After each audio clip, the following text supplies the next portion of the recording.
Hello അസ്സാം വലൈക്കും welcome back to our channel. എല്ലാവർക്കും സുഖം തന്നെയല്ലേ? ഇവിടെ അൽഹംദുലില്ലാ ഞങ്ങൾക്ക് എല്ലാവർക്കും ഇവിടെ സുഖമാണ് കേട്ടോ. അപ്പോൾ ഇന്നത്തെ വീഡിയോ എന്ന് പറഞ്ഞാൽ സ്കൂൾ മദ്രസ ഒന്നും ഇല്ലാത്ത ദിവസത്തെ വീഡിയോ ആണ് കേട്ടോ. ഇന്ന് സ്കൂളൊന്നും ഇല്ലാത്ത കാരണം നേരം വൈകിട്ടാണ് അടുക്കളയിലേക്ക് കയറിയിട്ടുള്ളത്. ഒരു 6:30 കേട്ടോ. അപ്പോൾ ആദ്യം തന്നെ ജനലൊക്കെ ഒന്ന് തുറന്നിട്ടുണ്ട്. അപ്പോൾ രാവിലത്തെ നല്ല എയറൊക്കെ അകത്തേക്ക് കയറുമല്ലോ. അപ്പോൾ തന്നെ നമുക്കൊരു പോസിറ്റീവ് എനർജി കിട്ടും.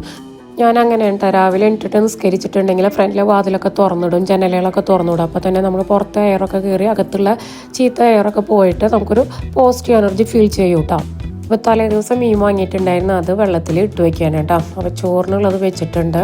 പിന്നെ ഇന്ന് മുട്ടപ്പത്തിരിയാണ് ഉണ്ടാക്കണത്, അതായത് ഓട്ടടയാണ് ഉണ്ടാക്കണത് കേട്ടോ. അപ്പോൾ അതിനുള്ള തീയൊക്കെ പൂട്ടി വെച്ചിട്ടുണ്ട്. മീൻ കറിക്കുള്ളതൊക്കെ കലക്കി വെക്കാനുണ്ട്. അതിങ്ങനെ പാട പോലെ നിൽക്കണമെന്ന് വെച്ചാൽ തലേ ദിവസത്തെ തേങ്ങാപ്പാൽ ഫ്രിഡ്ജിൽ വെച്ചതുണ്ടായിരുന്നു, അത് ഇട്ട കാരണം കേട്ടോ അത് അങ്ങനെ നിൽക്കുന്നത്. അപ്പോൾ രാവിലെ തന്നെ മീൻ കറിയും മുട്ടപ്പത്തിരിയും കുട്ടികൾക്ക് കൊടുക്കാമല്ലോ എന്ന് വിചാരിച്ചിട്ടുണ്ട്. അപ്പോൾ മീൻ കറി ആകുമ്പോഴത്തേനും നമുക്ക് മുട്ടപ്പത്തിരി സാധാരണ ചുട്ടെടുത്താൽ മതിയല്ലോ. അപ്പോൾ അത് കലക്കി അടുപ്പത്ത് വെക്കുകയാണ് കേട്ടോ. അത് അടുപ്പത്ത് വെച്ചതിന് ശേഷം കുറച്ച് മീനെടുത്ത് കായം പരട്ടി വെക്കാൻ നോക്കുകയാണ് കേട്ടോ. എനിക്ക് കുറച്ച് മുളക് പൊടിയും മഞ്ഞൾപ്പൊടിയും ഉപ്പും സുർക്കയും കുറച്ച് വെള്ളം ഒഴിച്ചു കൊടുത്തിട്ട് ഒന്ന് കായം പരട്ടി വെക്കുകയാണ് കേട്ടോ. അങ്ങനെ മീനൊക്കെ കായം പരട്ടിയിട്ട് ഒരു പാത്രത്തിലാക്കി ഫ്രിഡ്ജിൽ വെക്കാനുണ്ട്. അപ്പോൾ ഉച്ചക്കലേക്ക് മീൻ എടുക്കണില്ല, രാത്രിക്കലേക്ക് മതിയെന്ന് വിചാരിച്ചിട്ടാണ് കേട്ടോ. അപ്പോൾ വേഗം അടുക്കളയിലെ പണികൾ കഴിച്ചിട്ട് കുറച്ചും കൂടി നോമ്പിൻ്റെ പണികളുണ്ട്, അത് ചെയ്യാൻ വേണ്ടിയിട്ടാണ് അത്ര സ്പീഡിലൊക്കെ ചെയ്തെടുക്കുന്നത്. കാരണം നേരം വൈകിട്ടാണ് അടുക്കളയിലേക്ക് കയറിയിട്ടുള്ളത്. ഒന്ന് മക്കളും ഉണ്ട്. ഉച്ചക്കലത്തെ ചോറും കറിയും ഒക്കെ ആക്കി വെച്ചിട്ടുണ്ടെങ്കിൽ പിന്നെ നമുക്ക് അവർക്ക് പണി കഴിഞ്ഞ് വരുമ്പോഴത്തേനും വിശക്കുമ്പോഴത്തേനും അവർക്കത് കൊടുക്കാമല്ലോ എന്ന് വിചാരിച്ചിട്ടാണ്. അപ്പോൾ ചായ ഒക്കെ കൊടുത്തു കഴിഞ്ഞാൽ നമുക്ക് ആ പണിക്ക് നിൽക്കാമല്ലോ എന്ന് വിചാരിച്ചിട്ടാണ് കേട്ടോ. അപ്പോൾ ഒന്ന് പച്ചക്കറി ഉണ്ടാക്കാൻ വെള്ളരിക്കാനുള്ളത്. അപ്പോൾ വെള്ളരിക്ക നുറുക്കിയിട്ട് ചെറിയ കഷ്ണങ്ങളാക്കി വെക്കണം. അപ്പോൾ അവിടെ അടുപ്പത്ത് മീൻകറി ആവുന്നുണ്ട്, മുട്ടപ്പത്തിരി ആക്കണമുണ്ട് കേട്ടോ. ഇതൊക്കെ കഴിഞ്ഞ് വരുമ്പോഴത്തേനും മക്കൾ ഓരോരുത്തരായിട്ട് എണീറ്റ് വന്നിട്ട് ബ്രഷ് ചെയ്തിട്ടൊക്കെ ഫ്രണ്ടിൽ ഇരിക്കുന്നുണ്ട് കേട്ടോ. അത് ചോറായിട്ടുണ്ട്, ചായക്കുള്ള വെള്ളം വെച്ചിട്ടുണ്ട്, മീൻ ഇട്ടിട്ട് അത് കിടന്ന് തിളയ്ക്കുന്നുണ്ട് കേട്ടോ. അപ്പോഴത്തേന് കഷ്ണങ്ങൾ ആക്കണം. വെള്ളരിക്കൊക്കെ നുറുക്കി വെച്ചതിന് ശേഷം ചായയൊക്കെ മക്കൾക്കും ഒക്കെ കൊടുത്തു കേട്ടോ. അവരൊന്ന് ചായ കുടിക്കുന്നുണ്ട്. ഞാനത് ഇനി പച്ചക്കറി ഒന്ന് അടുപ്പത്ത് വെച്ചിട്ട് വരാമെന്ന് വിചാരിച്ചിട്ടുണ്ട്. അവർ ചായ കുടിക്കുന്നുണ്ട് കേട്ടോ. കുറച്ച് പുളി എടുത്തിട്ട് വെള്ളത്തിലിട്ടുണ്ടായിരുന്നു, അതൊന്ന് പിഴിഞ്ഞിട്ട് ചട്ടിയിലേക്ക് പിഴിഞ്ഞൊഴിച്ചിട്ടുണ്ട് കേട്ടോ. എന്നിട്ട് കുറച്ചും കൂടി വെള്ളം ഒഴിച്ചു കൊടുത്താലേക്ക് ഒരു 1/4 ടീസ്പൂൺ മഞ്ഞൾപ്പൊടി ഇട്ടിട്ട് ഇതൊന്ന് നന്നായി തിളപ്പിച്ചെടുക്കണം ചെയ്യണത് കേട്ടോ. പുളി നന്നായിട്ട് തിളച്ച് വരുമ്പോൾ അതിലേക്ക് നമ്മൾ ചെറുതായി നുറുക്കി വെച്ചിട്ടുള്ള വെള്ളരിക്കട കഷ്ണങ്ങൾ ഇട്ട് കൊടുക്കണം കേട്ടോ. എന്നിട്ട് നന്നായിട്ടൊന്ന് വേവിച്ചെടുക്കുക. അത് വെന്ത് വരുമ്പോഴത്തേനും ഞാൻ പോയിട്ട് ചായ കുടിക്കുകയും ചെയ്തു കേട്ടോ. അപ്പോഴേക്കും അവിടെ വെള്ളരിക്ക ഏകദേശം വെന്ത് വന്നിട്ടുണ്ട് കേട്ടോ. അപ്പം ഇനി അതിലേക്കുള്ള അരപ്പ് ശരിയാക്കണേ. അതിനായിട്ട് മിക്സിയുടെ ജാറിലേക്ക് കുറച്ച് തേങ്ങ എടുത്തിട്ട് 2 ടീസ്പൂൺ കടുകും പച്ചമുളകും ഇട്ടിട്ടൊന്ന് തെറുതെറുപ്പനൊന്ന് അരച്ചെടുക്കട്ടോ. നന്നായി അരച്ചെടുക്കുക, ഇതുപോലെ ഒന്ന് അരച്ചെടുക്കുക കേട്ടോ. ഈ അരപ്പ് നമ്മുടെ വെള്ളരിക്കയുടെ കൂട്ടിലേക്ക് ഇട്ട് കൊടുത്തിട്ട് നന്നായി ഇളക്കിയിട്ട് കുറച്ച് വെള്ളം കൂടി ഒഴിച്ചു കൊടുത്തിട്ട് ഒന്ന് നന്നായി ഒന്ന് മിക്സ് ചെയ്തെടുക്കുക കേട്ടോ. എന്നിട്ട് അതിലേക്ക് ആവശ്യത്തിന് ഉപ്പ് ഇട്ട് കൊടുത്തൊന്ന് ഇളക്കി കൊടുക്കുക.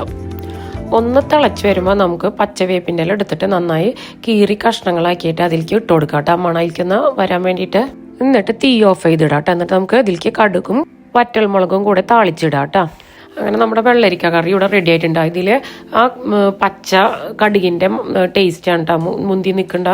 അപ്പോൾ എല്ലാവരും ഒന്ന് ട്രൈ ചെയ്ത് നോക്കുക കേട്ടോ.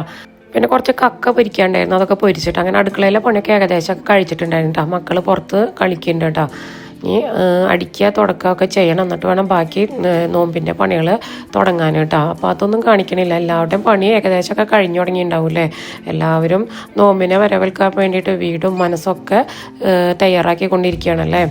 അപ്പോൾ ഒന്ന് വേഗത്തിൽ റൂമും ഹാളും ഒക്കെ ഒന്ന് അടുക്കളയൊക്കെ ഒന്ന് വേഗം അടിച്ച് തുടച്ചെടുത്തു കേട്ടോ. അപ്പോൾ സമയം 10:30 ആയിട്ടുണ്ട് കേട്ടോ. അത് കഴിഞ്ഞ് വർക്ക് ഏരിയയിലാണ് കേട്ടോ അന്ന് പണി ഉണ്ടായിരുന്നത്. അവിടെ സാധനങ്ങൾ വലിച്ചിട്ടൊക്കെ തുടച്ച് വൃത്തിയാക്കാനൊക്കെ ഉണ്ടായിരുന്നൊക്കെ ചെയ്തു കേട്ടോ. കുറേ പാത്രങ്ങളൊക്കെ കഴുകാനും സ്റ്റാൻഡൊക്കെ കഴുകാനൊക്കെ ഉണ്ടായിരുന്നൊക്കെ കഴുകി ഉണക്കി എടുത്തു വെച്ചു കേട്ടോ. ഇപ്പോൾ സമയം ഒരു 1:30 ആയിട്ടുണ്ട്. അപ്പോൾ തന്നെ നിസ്കാരമൊക്കെ കഴിഞ്ഞ് വന്ന് മക്കൾക്ക് ചോറ് കൊടുക്കാൻ വേണ്ടിയിട്ട് എടുക്കുകയാണ് കേട്ടോ. നമ്മുടെ വെള്ളരിക്ക കറി ഉണ്ട്. അതിലിടയ്ക്ക് ഞാൻ കക്ക ഉണ്ടായിരുന്നു കേട്ടോ. തലേദിവസം കക്ക വാങ്ങിയതിൻ്റെ കുറച്ച് ബാക്കിയിട്ടായിരുന്നു. അത് ഇതുപോലെ തേങ്ങ സവോളൊക്കെ ഇട്ടിട്ട് ഇങ്ങനെ ആക്കിയെടുത്തിട്ട് അപ്പോൾ മക്കൾക്ക് ഉച്ചക്കലേക്ക് അത് കൊടുക്കുക, രാത്രികൾക്ക് മീൻ പൊരിക്കാമെന്ന് വിചാരിച്ചിട്ട് അപ്പോൾ അതൊക്കെ കൂട്ടിയിട്ട് മക്കൾക്ക് കൊടുക്കുകയാണ് കേട്ടോ. പ്ലേറ്റ് കണ്ടിട്ട് പേടിക്കേണ്ട, താഴെ 2 ആൾക്കും വാരി കൊടുക്കുകയാണ് വെച്ചാൽ, അല്ലാണ്ട് ഭക്ഷണം കഴിക്കൂല. ഇനിയിപ്പോൾ അത് കഴിക്കാതിരുന്നുണ്ടെങ്കിൽ താഴെ കളയുകയും ചെയ്യും. അതൊക്കെ വൃത്തിയാക്കാൻ നിൽക്കണ്ടേ വിചാരിച്ചിട്ട് കേട്ടോ. അപ്പോൾ ഒക്കെ കൂടി ചോറ് കൊടുക്കുകയാണ് കേട്ടോ. ചോറ് തീറ്റൊക്കെ കഴിഞ്ഞതിന് ശേഷം വൈകുന്നേരം മൈജിയിലേക്ക് ഒന്ന് പോയിട്ടാ, കുറച്ച് സാധനങ്ങൾ വാങ്ങാനുണ്ടായിരുന്നു, ഒന്ന് നോക്കാനൊക്കെ വേണ്ടിയിട്ട് ഒന്ന് പോയിട്ടാ. അപ്പോൾ മിക്സി വാങ്ങാമെന്ന് വിചാരിച്ചിട്ടാണ് പോയത്. അപ്പോൾ മിക്സി നോക്കുകയാണ് കേട്ടോ. അങ്ങനെ ഒരു മിക്സി ഒക്കെ എടുത്ത് കുറച്ച് സാധനങ്ങളൊക്കെ നോക്കി അപ്പം അങ്ങനെ എയർ ഫ്രയർ ഉണ്ട് വാങ്ങിക്കോളാൻ പറഞ്ഞപ്പോൾ അതൊക്കെ ഒന്ന് നോക്കിയിട്ട് ഒന്ന് വാങ്ങിയിട്ട് അവിടുന്ന് പോന്നു കേട്ടോ. മക്കൾ അവിടെ ഇത് നോക്കണതിൻ്റെ ഇടയിൽ താഴെ 2 മക്കളും കൂടെ പോയിട്ട് അവിടുത്തെ ഫോണിൽ ഇരുന്നിട്ട് കളിക്കുകയാണ് കേട്ടോ ചെയ്യണത്, ഗെയിം കളിക്കുകയാണ് ചെയ്യണത് കേട്ടോ.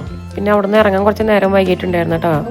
AC ഒന്ന് നോക്കാനൊക്കെ നിന്നിട്ട് കുറച്ച് നേരം വൈകിട്ടുണ്ടായിരുന്നു കേട്ടോ. അപ്പോൾ ഇന്നത്തെ വീഡിയോ എത്രയുള്ള എല്ലാവർക്കും ഇഷ്ടപ്പെട്ടെന്ന് കരുതുന്നു കേട്ടോ. ഇഷ്ടപ്പെട്ടാൽ ലൈക്ക് ചെയ്യുക, ഷെയർ ചെയ്യുക, കമൻറ്റ് ചെയ്യുക. അതുപോലെ തന്നെ ഹൈപ്പ് എന്ന് പറഞ്ഞുള്ളത് വന്നിട്ടുണ്ട്, അതൊന്ന് ഹൈപ്പ് ചെയ്യാൻ കൂടെ വേണം കേട്ടോ. ഇനി അടുത്തൊരു വീഡിയോ ആയിട്ട് വരുന്നവരെല്ലാവർക്കും അസ്സലാമു അലൈക്കും.